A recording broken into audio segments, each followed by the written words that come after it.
Kia ora. My name's Paul. I'm one of the coaches at my Water Polo Club in the South Island of New Zealand. I've just put together a presentation on the biomechanics of the water polo shot, really looking at the shoulder and injuries and prevention of.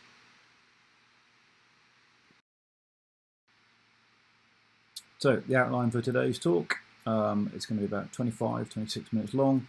It'll be why me, why the shoulder. We'll look at the anatomy of the shoulder from both a bony and a muscular perspective, the biomechanics of shooting, prevention of shoulder injuries, what to do if you do get injured, and some useful info. So, why me? I've been involved in water polo for over 30 years now as a player, a manager, and as a coach. I'm an osteopath, which is a musculoskeletal specialist, so I'm a manual therapist, much like a physio, only better. And I've seen a lot of shoulder injuries, both sporting and otherwise, but a lot of swimmers and water polo players. So this is really for your education information. I've done a fair amount of study on the shoulder, its mechanics, injuries, and how to prevent it becoming injured. This short presentation will hopefully prevent you having to do the same. So I'll give you some advice on prevention and what to do if you get a shoulder injury. Some of this will be up to your coaches and yourselves. So, why the shoulder? It's the most commonly injured joint in water polo, either traumatically or otherwise. Not only through throwing the ball, but from contact and the amount of swimming that's done in training and matches. Overuse. Either swimming or other repetitive activities such as throwing and shooting, or using weighted balls too much or too early. And in this context, too early means too young, whilst you're still growing. Poor technique. I'm not going to go into the detail on this, as this should be addressed by your coaches, but poor technique can be a factor in both swimming and throwing or shooting the ball. Incorrect technique will put too much strain on the joint and its surrounding muscles, given both the forces put through the joint and, as previously mentioned, the repetitive nature of our sport. Weakness. It's fairly self-explanatory, but does not necessarily refer to just shoulder muscle weakness. It can be to do with the other muscles used when shooting, or can be an imbalance of muscles, either from one body side to the other, or having stronger, weaker muscles on the front to the back of joints. Hypermobility is a double-edged sword, to be honest. Being mobile is great for playing water polo, especially as far as shooting is concerned, as it means that you have a greater range of motion and can get more leverage behind the ball. The downside is that at the extremes of range of motion, your joints are at their most vulnerable and therefore more susceptible to injury. Wrenching is a traumatic injury.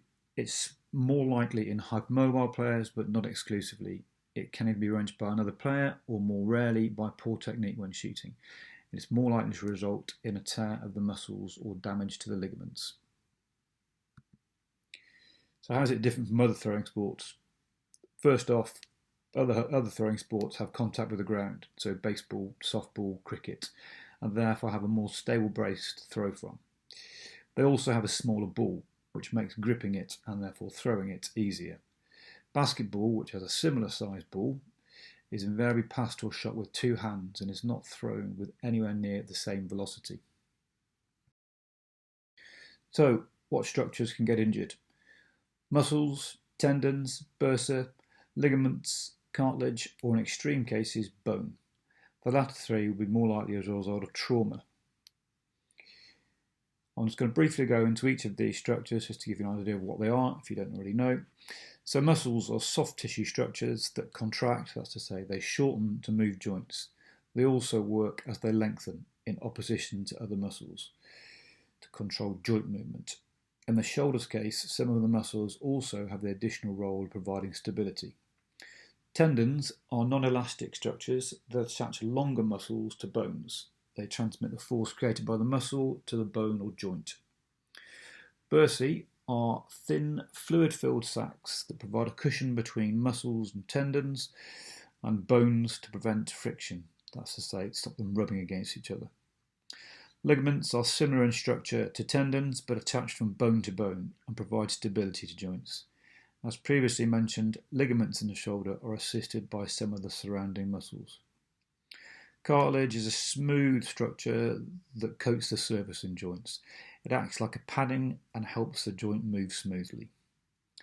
Bone provides our body's structure, protects our vital organs, and allows us to move. We'll now briefly go through the anatomy of the shoulder, which should give you an idea of how many structures are involved when moving the shoulder itself. I'll identify where the items we just discussed are and point out the relevant muscles. So we'll look at bony anatomy to start with. Listed here are all the relevant bones and parts of bones in the shoulder. The clavicle is commonly known as the collarbone and the scapula as the shoulder blade. Both the acromion and the coracoid process are part of the shoulder blade. The shoulder actually consists of 3 joints and a false joint or an articulation. The glenohumeral joint is what most people will consider to be the shoulder joint. It is a ball and socket joint and is where most of the movement is created and most injuries in water polo occur. The acromioclavicular joint is where the collarbone meets the shoulder blade, just on the edge. The sternoclavicular joint is where the collarbone meets the sternum and where effectively the shoulder joins to the centre of the body.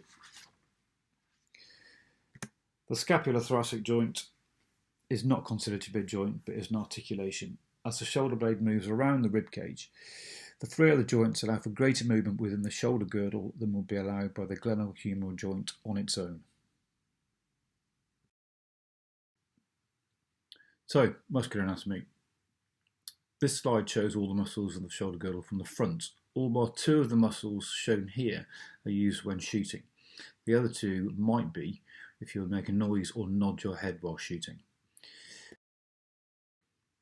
From the back there, you can see all the muscles. Every one of these muscles is used when shooting. You can see, just for reference later on, this is the deltoid muscle that I talk about, and this is the latissimus dorsi, the lats, which is the largest muscle on the back.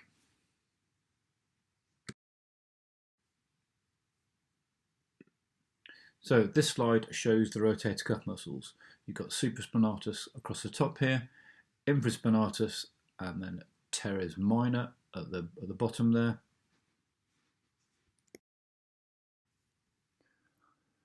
This slide here shows the shoulder joint from the front, the deep muscles there, the rotator cuff. This muscle here on the front or the inside of the shoulder blade is the last of the 4 rotator cuff muscles, the subscapularis. Altogether, their strength is very important. It's got a huge role to play in shooting, both from a movement and a stabilising perspective. Their strength is key in preventing injuries to the joint and themselves, and they are the most likely muscles to injure when playing water polo, especially when shooting or passing repetitively with a poor technique. The other structure to note here is the subacromial bursa, which is highlighted in purple just here. If you remember, its role is to prevent the muscle or tendon from rubbing against the bone.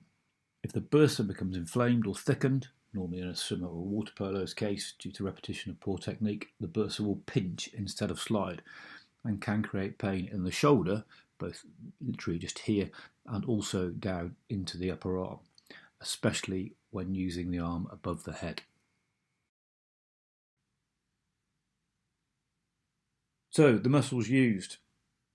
So you've got the pectoralis major, or the pecs, which is a chest muscle, latissimus dorsi, or the lat, which is the largest muscle on your back, the trapezius, which is the muscle that goes from the top of your shoulder blade up into the base of your skull and is used for elevating the shoulder, the rhomboids, both the major and the minor, and they bring your shoulder blade back towards your spine.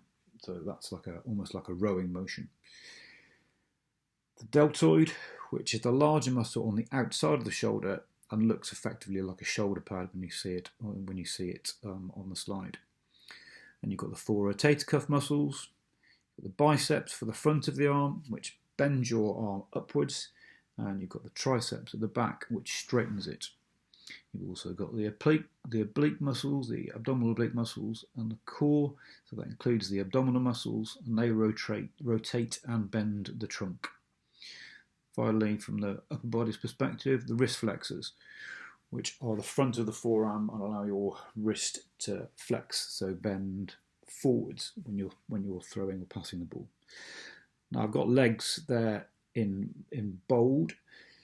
They are absolutely key. So these include the gluteal muscles, that's the buttocks, the quads, the front of that's the front of the thigh, the hamstrings at the back, adductors, so that's on the inside, plus all the lower leg muscles and the feet muscles.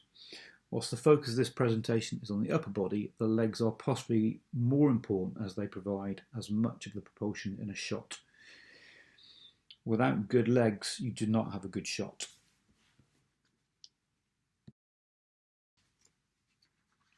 So, phases of shooting. Shooting can be divided into 4 phases: cocking, acceleration, extension and deceleration. And I'll briefly talk through each of these phases and the muscles used in each one. The legs and the core are used throughout, so will not be discussed in detail, but the former provide the platform for the shot. Your coaches should be able to talk you through the technical aspects of the phases if required. So, firstly, the cocking phase, that is bringing the ball back. We're going to have a look at that from the front, the rear, and then the shooting side. So the early stage of bringing the arm back and externally rotating it, that is bringing it back, involves the deltoid muscle, the biceps, the trapezius and rhomboids. The rotator cuff muscles are used to stabilise the shoulder. So looking at them from the back here, you can here see the rhomboids in between the shoulder blades, the deltoid, particularly the top and the back part of it there, the biceps, and you can't really see the rotator cuff because they are deep inside here.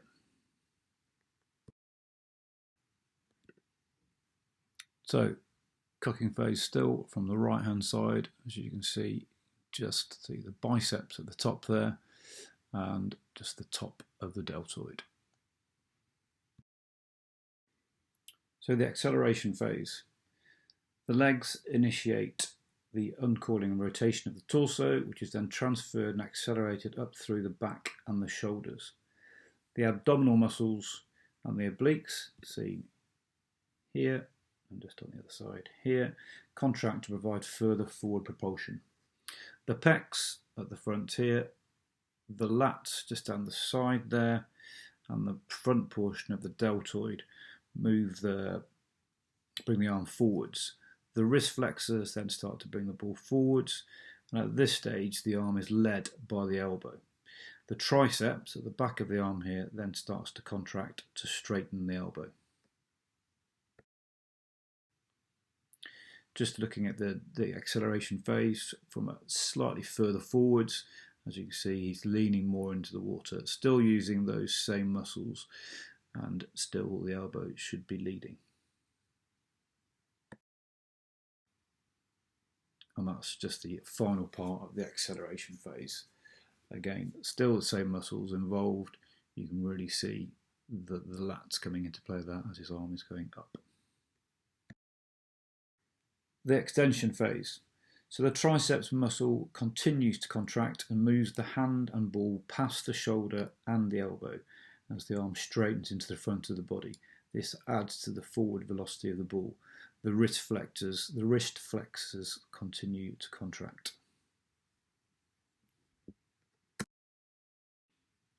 The deceleration phase, or the follow-through. The follow-through is key in injury prevention. The elbow will continue to straighten, the wrist continues to flex, giving the final snap to the shot. The rotator cuff, the trapezius, rhomboids and posterior deltoid, all around this area here, on the top, activate to slow and control the shoulder and arm down, preventing jarring in both the shoulder and the elbow, both of which can lead to injuries. As you can see, there are a lot of muscles involved when shooting or passing the ball. We have not covered the specifics of what your lower body is doing or what your non-shooting arm is doing.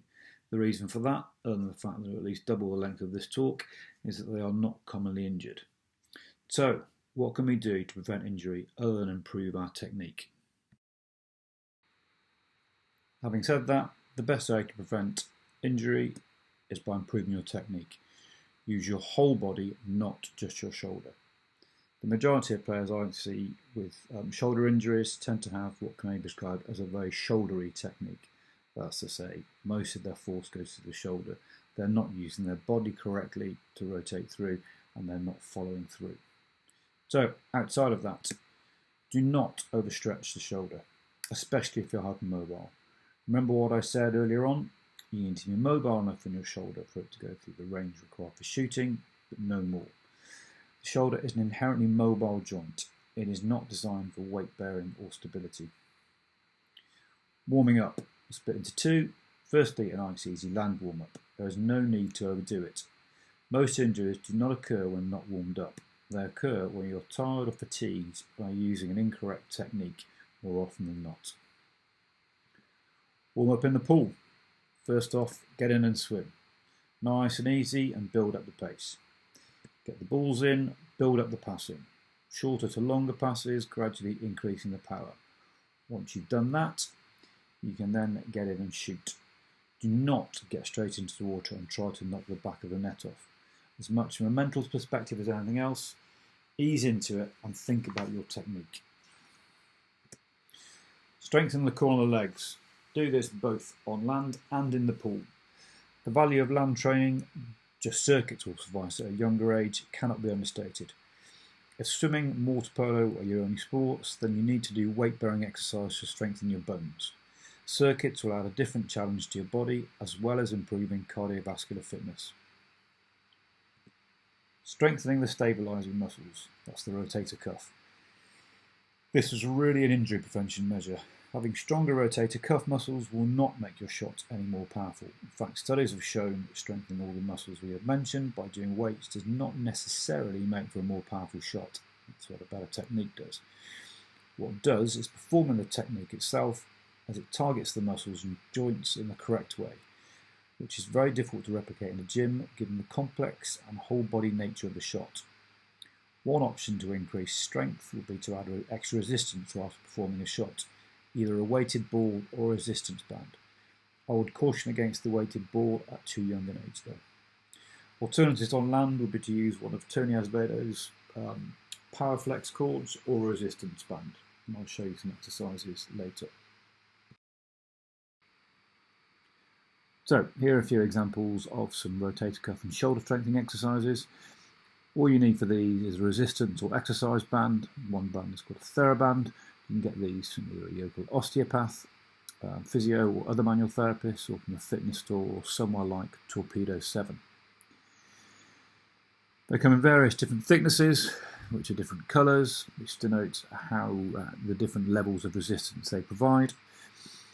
You tie one end off against something sturdy, a door handle, dining table or a post, or in some cases stand on the other end and just follow the instructions in these videos. As I say, these are just a few of the videos on an exercise sheet that I've put together. A link to that we put up at the end of the presentation. So, first exercise, internal rotation. Tuck your elbow in, keeping it next to your body, and move your arm inwards towards your stomach, using the band as resistance. Keep your elbow tucked into your side. This is an important strengthening exercise for the rotator cuff shoulder muscles. Maintain control in both directions, and then just repeat however many times you need to, and that'll be on the sheet, like I said at the end.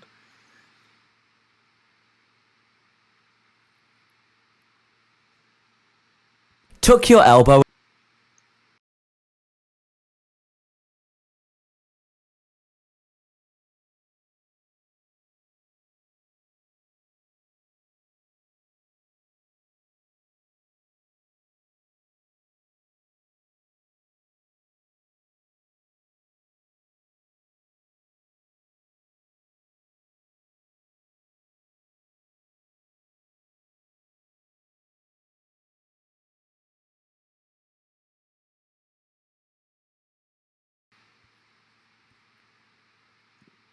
Next is external rotation, so pretty much the opposite of what we've just done. Tuck your elbow in, keeping it next to your body, and move your arm outwards away from your stomach, using the band for resistance. This is an important strengthening exercise for the rotator cuff shoulder muscles. Again, keeping that taut, probably with a thicker resistance band. Tuck your elbow in.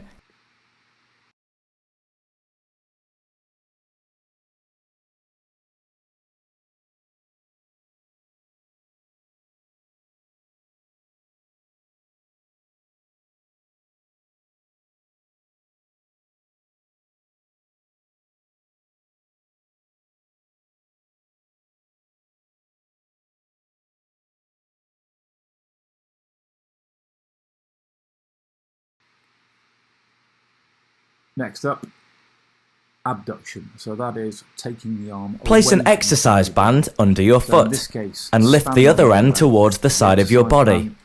When you have reached your limit, move your arm back down. This exercise will improve mobility and strength to your shoulder. So if your band is too thick, then just use a bent arm to do it, but still move the arm away from the body. It's pretty easily demonstrated here.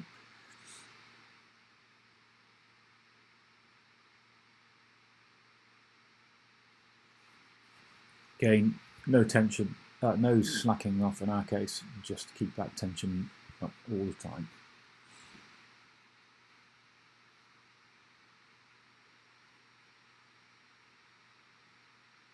And that just shows it from the side there. You can take it slightly above perpendicular to the ground if you want, but keep it in line with your body.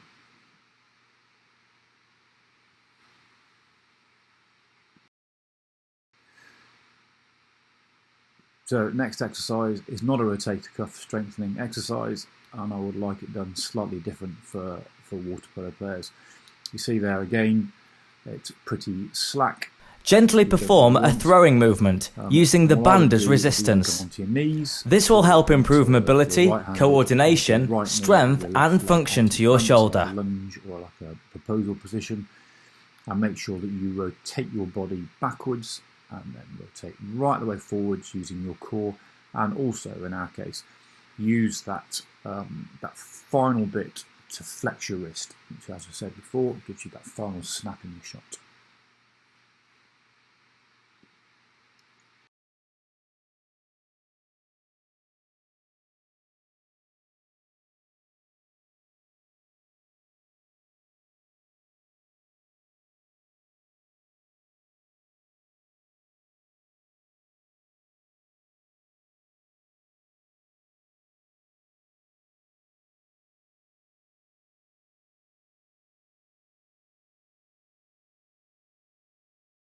Gently perform a throwing movement using the band as resistance. This will help improve mobility, coordination, strength and function to your shoulder.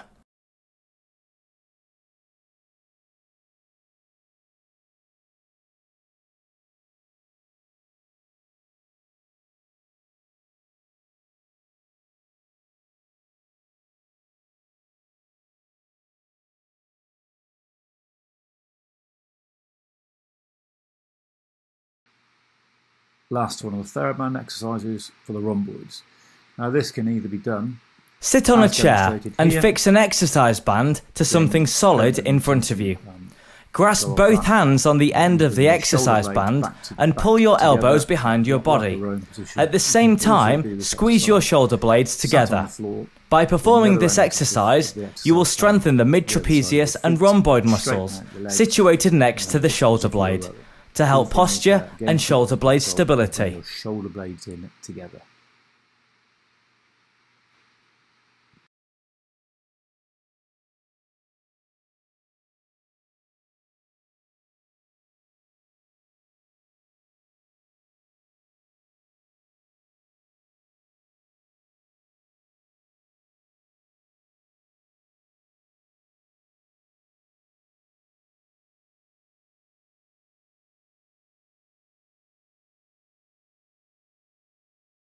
Sit on a chair and fix an exercise band to something solid in front of you. Grasp both hands on the end of the exercise band and pull your elbows behind your body. At the same time, squeeze your shoulder blades together. By performing this exercise, you will strengthen the mid-trapezius and rhomboid muscles situated next to the shoulder blade to help posture and shoulder blade stability.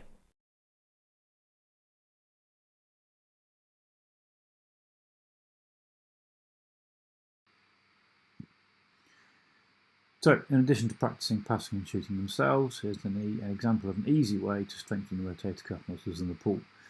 It could be done out front, or behind, or anywhere between, really. You can just work with that. So, this, with your hand up on that, up there, and using your legs as well, is also working for. And you can see those three basic positions. But like I say, anywhere between those two is fine.